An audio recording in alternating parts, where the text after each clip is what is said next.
Сын Али Хаменеи, Маджтаба, избран новым верховным лидером Ирана. Как это повлияет на баланс сил в стране? Смог, черный дождь и огненные реки в Тегеране. После ударов Соединенных Штатов и Израиля по нефтехранилищам в городе началась техногенная катастрофа. Вашингтон готовится к захвату острова Харк, главного терминала Ирана по экспорту нефти. И, похоже, уже понятно, какую дивизию готовят к наземной операции. Украинские эксперты по перехватчикам дронов прибудут на Ближний Восток уже на следующей неделе. От любви до ненависти – один прием в Белом доме. В Иране дети сжигают и выбрасывают в мусор футболки Лионеля Месси. Готов перенять эстафету Орбана, Фицо грозит заблокировать пакет помощи Евросоюза для Украины и требует инспекции на нефтепровод «Дружба». А теперь об этом подробно и по делу. Это один день. Подпишитесь, поставьте лайк этому видео и оставьте свой комментарий. Заранее спасибо и начинаем.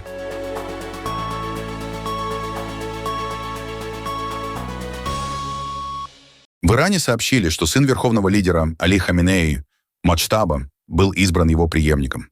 Решение принималось Ассамблеей экспертов Ирана, органом из 88 человек, в который входят избранные высокопоставленные священнослужители. С момента основания Исламской Республики в 1979 году Ассамблея лишь один раз избирала нового лидера. Это произошло, когда Али Хаменеи был поспешно избран после смерти аятоллы Рухоллы Хомейни более 3 десятилетий назад. По оценкам источников, приход Маджтабы может изменить баланс влияния в иранской элите, поскольку его назначение усиливает позиции силовых структур и ослабляет другие группы влияния. Новый лидер считается ультраконсерватором и выступает за усиление поддержки террористических группировок в регионе, а также за жесткое подавление протестов внутри страны. Дополнительные споры вызвало и то, что Маджтаба Хаменеи не имеет религиозного титула аятоллы, который традиционно считается важным для занятия высшей должности в системе власти Ирана. По информации источников, решение о назначении было принято в экстренном режиме под давлением корпуса стражей Исламской революции, чтобы не допустить политического хаоса на фоне атак Израиля и Штатов и обеспечить быстрый переход власти. Настоящая ассамблея, после тщательного и всестороннего обсуждения и используя полномочия, предоставленные ей статьей 108 Конституции, и в соответствии со своим религиозным долгом и верой в присутствие перед всемогущим Богом, на сегодняшней внеочередной сессии на основании решающего голоса уважаемых членов Ассамблеи экспертов назначает и представляет аятоллу Саеда Маджтабу Хосейни Хаменеи. Да сохранит его Аллах третьим лидером священной системы Исламской Республики Иран. На процесс передачи власти уже отреагировали в Израиле и Соединенных Штатах. Армия обороны Израиля заявила, что продолжит преследовать руководство иранского режима. А президент Дональд Трамп также раскритиковал возможную кандидатуру Маджтабы Хаменеи, назвав его некомпетентным. Трамп добавил, что Вашингтон рассматривает несколько возможных претендентов на пост верховного лидера и считает, что будущий руководитель Ирана должен способствовать стабилизации региона. В столице Ирана, Тегеране, небо затянуло густыми черными облаками дыма после израильских ударов по нефтехранилищам. Как сообщает CNN, почти 10 миллионов жителей города проснулись в условиях сильного задымления.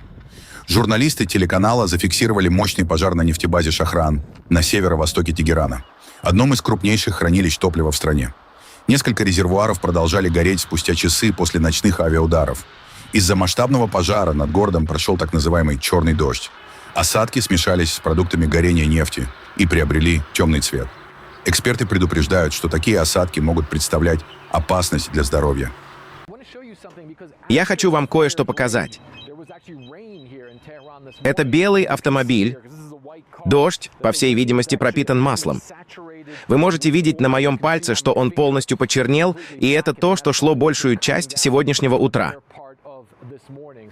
Иранский красный полумесяц призвал жителей оставаться в помещениях даже после прекращения дождя, поскольку воздух может быть токсичным. Местные жители также сообщают о густом удушающем дыме над городом. Очевидцы описывают происходящее как апокалиптическую картину. Небо потемнело, а дышать на улицах стало трудно. Один из жителей рассказал CNN, что ночной взрыв был настолько мощным, что осветил все небо над городом. По его словам, происходящее выглядело как конец света.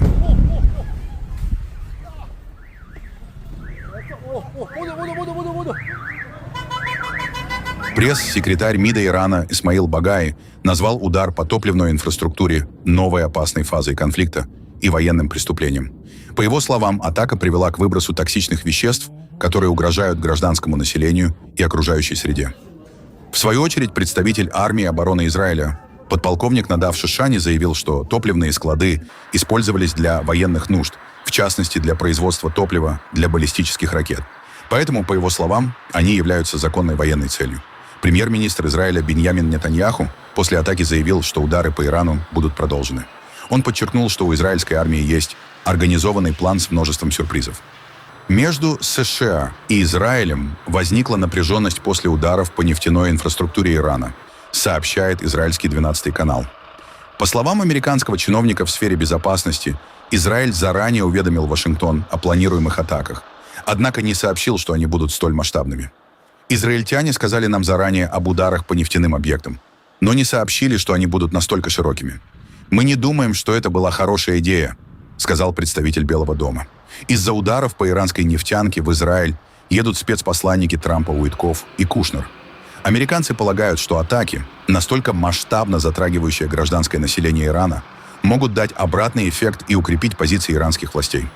Ранее министр энергетики Соединенных Штатов Крис Райт заявлял, что Вашингтон не планирует наносить удары по энергетической инфраструктуре Ирана.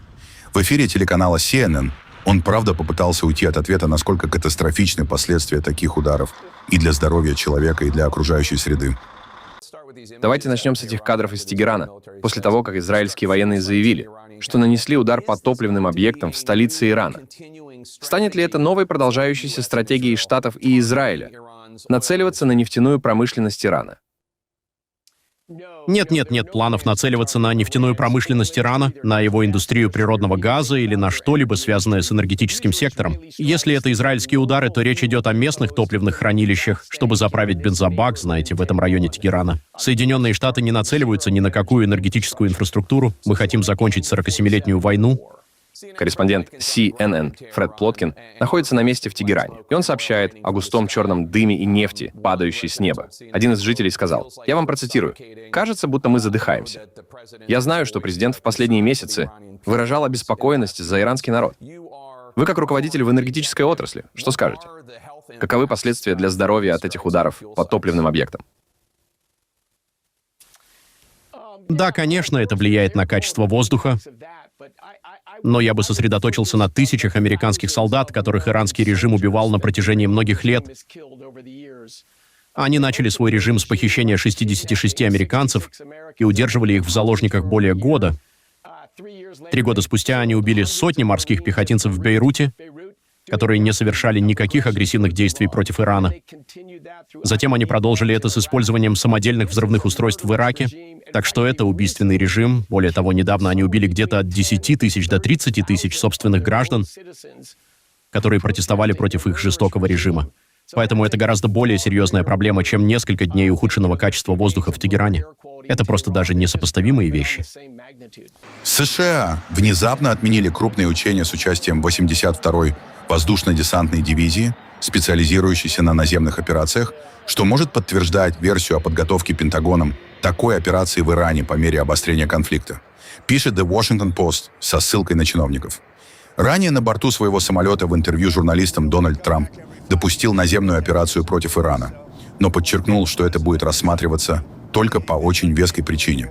Трамп также подчеркнул, что не видит иного завершения операции, кроме как безусловная капитуляция Ирана.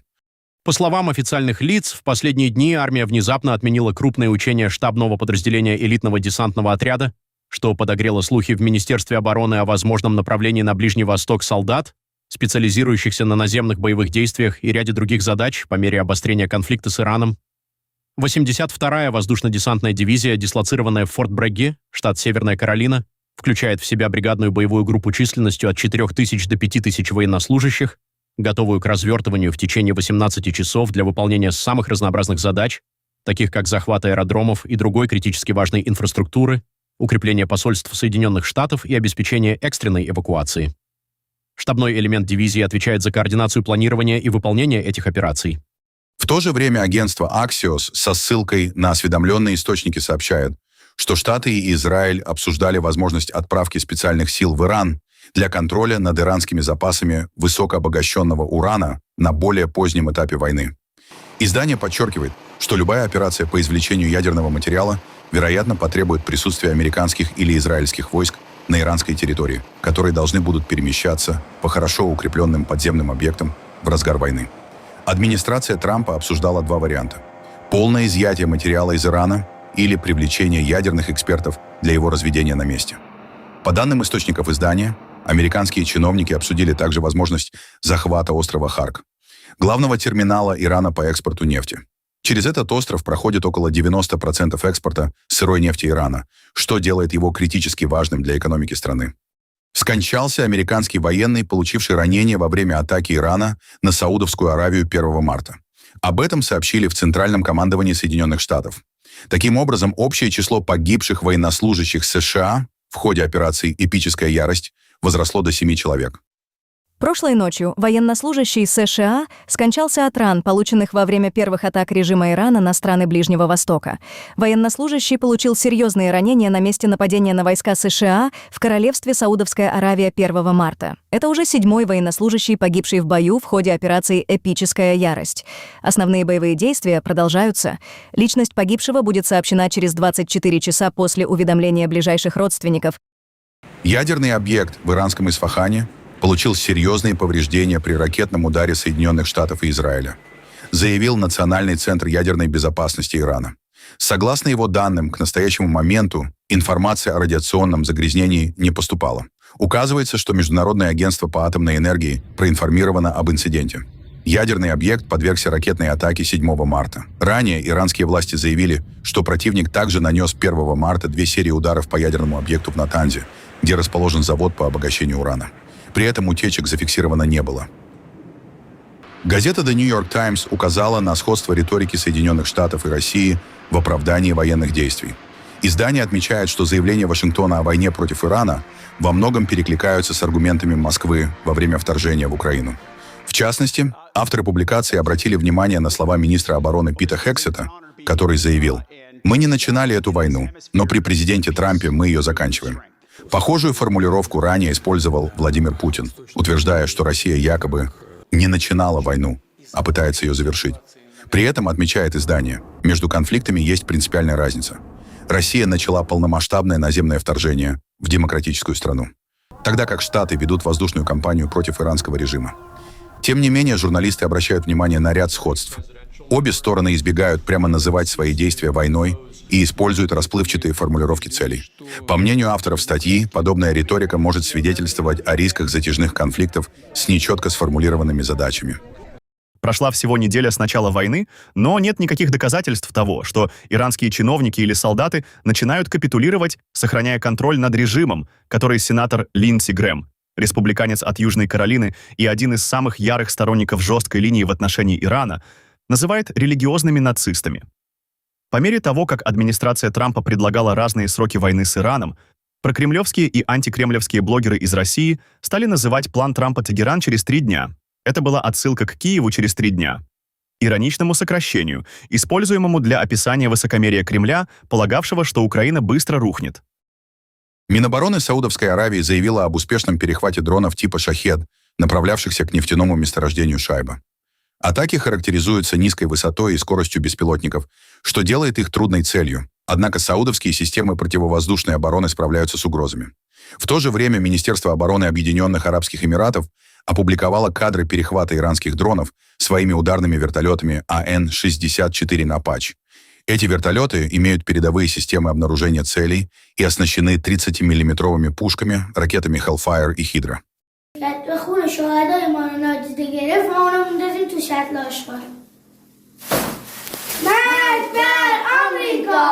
В Иране в соцсетях массово появляются видео, на которых дети сжигают или выбрасывают в мусор футболки с номером Лионеля Месси. Поводом для такого протеста стало участие футболиста и клуба «Интер Майами» в официальном приеме в Белом доме, организованном президентом Дональдом Трампом. Во время мероприятия Трамп выступил с политическими заявлениями по поводу напряженности в отношениях с Ираном, а СМИ сообщили, что Месси аплодировал его словам. На этом фоне в сети начали распространяться ролики, где иранские дети называют футболиста бывшим кумиром и демонстративно сжигают его форму. Часть фанатов также публикует видео, на которых выбрасывают футболки Месси в мусорные баки в знак разочарования. После вылета с Кубка Азии по футболу среди женщин вокруг сборной Ирана возникла напряженная ситуация. В воскресенье команда уступила женской сборной Филиппин по футболу со счетом 0-2 и завершила выступление на турнире в Австралии. После финального матча у стадиона собрались иранские эмигранты, которые скандировали слова поддержки команде. Когда автобус с футболистками проезжал мимо, люди кричали: «Спасите наших девочек!». Повышенное внимание к сборной возникло после инцидента на старте турнира. Перед первым матчем против женской сборной Южной Кореи по футболу иранские игроки молча стояли во время исполнения национального гимна. Этот жест вызвал резкую критику на государственном телевидении Ирана. Ведущий Мохаммад Реза Шахбази назвал поведение команды бесчестием и заявил, что в условиях войны такие поступки должны наказываться очень строго. Позднее, перед следующим матчем, футболистки уже исполнили гимн и отдали честь. Однако ситуация вызвала обеспокоенность международных спортивных организаций. Профсоюз игроков обратился к ФИФА с просьбой обеспечить безопасность спортсменок. В организации опасаются, что после возвращения в Иран футболистки могут столкнуться с давлением из-за критики на государственном телевидении и общественного резонанса вокруг их поведения во время гимна. Цены на нефть резко выросли на фоне эскалации конфликта на Ближнем Востоке. В ночь с 8 на 9 марта стоимость нефти марки Brent впервые с июля 2022 года превысила $100 за баррель, а затем поднялась до $108. Рост цен связан с военной операцией США и Израиля против Ирана и последующим фактическим перекрытием Ормузского пролива Тегераном. По данным агентства Reuters, фьючерсы на американскую нефть West Texas Intermediate в начале торгов в понедельник выросли более чем на 20%. Эксперты предупреждают, что даже при быстром завершении конфликта цены могут оставаться высокими из-за повреждений инфраструктуры, нарушения логистики и повышенных рисков для судоходства. Ограничение движения через Ормузский пролив усилило опасения инвесторов относительно сокращения поставок нефти. Через этот маршрут проходит около 1/5 части мировых поставок нефти и газа. На фоне происходящего президент Дональд Трамп заявил, что рост цен носит краткосрочный характер и является малой платой за безопасность. Одновременно энергетический кризис начинает ощущаться и в Европе. По данным компании National Gas, в Великобритании запасы природного газа сократились до 6000 гигаватт-часов, чего достаточно примерно на 1,5 дня потребления. Трейдеры пользуются этой ситуацией, устанавливая завышенные цены, поскольку знают, что у Британии нет другого выбора, как перебить предложения европейских конкурентов. Поэтому Лондон на данный момент платит самую высокую оптовую цену за газ в Европе. Эксперты поясняют, что страна уязвима из-за небольших газовых хранилищ и высокой зависимости от импорта. В первую очередь поставок из Норвегии и США. Европа, в отличие от Британии, гораздо лучше подготовлена к колебаниям поставок, поскольку запасы газа рассчитаны на несколько недель. Президент Украины Владимир Зеленский заявил, что украинские эксперты по перехватчикам дронов прибудут на Ближний Восток уже на следующей неделе. Об этом он сказал во время брифинга с премьер-министром Нидерландов Робом Йеттеном в Киеве. Также он добавил, что поднимает вопрос обмена средствами, которые в дефиците сейчас в Украине, но в достаточном количестве на Ближнем Востоке. У нас есть несколько сообщений о том, как помочь людям, как помочь мирным жителям на Ближнем Востоке, а также как помочь американским солдатам, находящимся на базах в некоторых странах. И мы сказали, что отправим экспертов и предоставим все необходимое для их спасения. Мы стараемся помочь. И иногда президент Трамп меня критикует. Поэтому моя позиция такова. Если вы видите, что критика усиливается, это значит, что мы помогаем все больше и больше. Премьер-министр Словакии Роберт Фицо дал понять, что готов, по примеру Венгрии, заблокировать кредит ЕС для Украины в размере 90 миллиардов евро. В случае, если партия Виктора Орбана Фидес проиграет выборы. Фицо добавил, что Зеленский якобы наносит вред его стране, и, цитируем, «думает, что заставит нас изменить нашу мирную позицию на военную». По его словам, кредит на 90 миллиардов евро от Европейского Союза является якобы не займом, а обычным подарком. Ведь Украина якобы ничего не вернет. Премьер Словакии утверждает, что Евросоюз должен давить на Зеленского, чтобы тот разрешил инспекцию на нефтепроводе и пустил нефть через свою территорию. То, что продемонстрировал президент Украины Зеленский, угрожая премьер-министру Венгрии Виктору Орбану, переходит все красные линии. Я понимаю, в каком положении оказался президент Украины, будучи втянутым в одержимую войну с Россией и западными странами, но это не оправдывает его. Наше решение прекратить поставки дизельного топлива и электроэнергии в Украину, а также решение Венгрии заблокировать военный кредит для Украины — это всего лишь логическое следствие глупого шага президента Украины по прекращению поставок нефти в Словакию и Венгрию. Президент Украины постоянно причиняет нам вред и считает, что может заставить нас изменить нашу мирную позицию на военную. В этом он совершенно ошибается. Более того, мне неизвестно, что военный заем в размере 90 миллиардов евро для Украины, в котором не участвуют ни Словакия, ни Венгрия, ни Чехия, вообще не является каким-либо займом. Это просто подарок, потому что из этих 90 миллиардов евро Украина ничего не вернет, так же, как она ничего не вернет из сотен миллиардов евро, которые она уже получила. Денег, предназначенных для того, чтобы мотивировать ее воевать с Российской Федерацией до последнего украинского солдата. Я также предложу президенту Европейской комиссии возможности Словакии по восстановлению. Если где-то на нефтепроводе «Дружба» в Украине действительно нужно подтянуть болт, пусть так и будет. Но самое важное послание будет заключаться в том, что Словакия готова принять эстафету от Венгрии, если это потребуется. Блокирование этого огромного военного подарка Украине является законным инструментом для восстановления поставок нефти. В любом случае, теперь мяч на стороне Европейского Союза.